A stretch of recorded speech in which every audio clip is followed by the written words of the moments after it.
Shashank, Taiwan released new drones in the wake of Ukraine. How do you feel these drones are? Are they effective? I think one of the most important things to remember is that what Ukraine shows us is that the volume of drones counts as much as anything else, as much as the quality of these drones.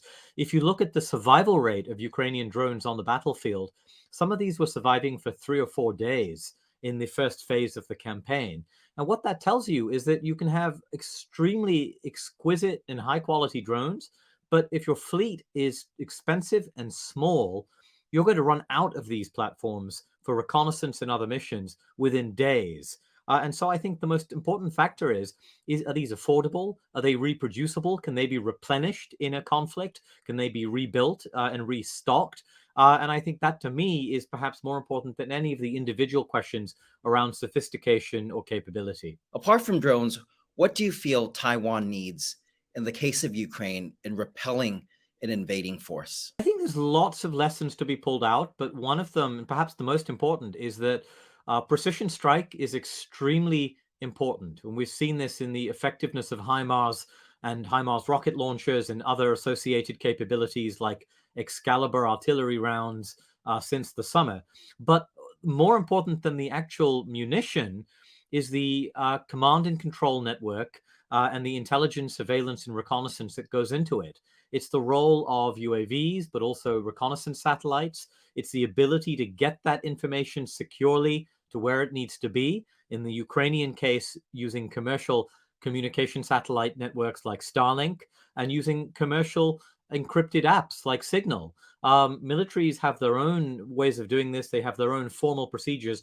But I think what Ukraine shows is that having that decentralized, often commercial capability to be able to transfer that data quickly to where it needs to be can be just as important as anything else. And I think that's one of the lessons that even Western armed forces and others need to be learning from this conflict as well. Shashank, you recently wrote a report on AUKUS detailing how it's stepping up in terms of deterring China. What role do you feel AUKUS could play in helping Taiwan to defend itself? Well, ultimately, AUKUS is all about, in the first instance at least, delivering at least 8 new nuclear-powered attack submarines to Australia. And in that respect, in the 2040s, you may have 8 additional attack submarines capable of delivering land attack missiles, whether that's cruise missiles or future hypersonic missiles, that's going to create conventional deterrence. Any Chinese planner now has to reckon with the fact that they could be facing additional missile power against an invasion force or against the mainland in that contingency. And that's a significant deterrent.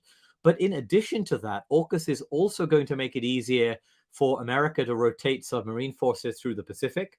And that means we'll have additional submarine capability in the Western Pacific. And submarines are an area where the People's Liberation Army, while growing, is still relatively weak in relation to American forces and allied forces. And so I think ultimately AUKUS is going to augment US and allied firepower in the Pacific. Do you feel they'll be used directly on Taiwan, given the distance between Australia and Taiwan, and how China's going through the Solomon Islands to block Pacific Islands and access to that? Ultimately, whether or not these submarines are used in a Taiwan scenario ultimately is a political decision that future Australian prime ministers will have to make. But let's be clear, there is a reason that the Australian government chose to end a deal to procure diesel-electric submarines, which, whilst very stealthy and have their own advantages, are not able to project power over the thousands of kilometers in that way, and chose nuclear submarines that could project power all the way inside the first island chain, many thousands of kilometers from Australia. And I think that indicates, at least to a degree, an Australian desire to be able to play a role in military situations to do with Taiwan, the East China Sea, and the South China Sea. However, I think it is also sensible to note that there are other scenarios that Australia could be worried about around Chinese intervention in the South Pacific, including but not limited to the Solomon Islands. Scenarios that we may have trouble imagining at this point in time, but that may become much more serious into the 2030s and the 2040s as the People's Liberation Army Navy expands in size, scope, capability, and ambition.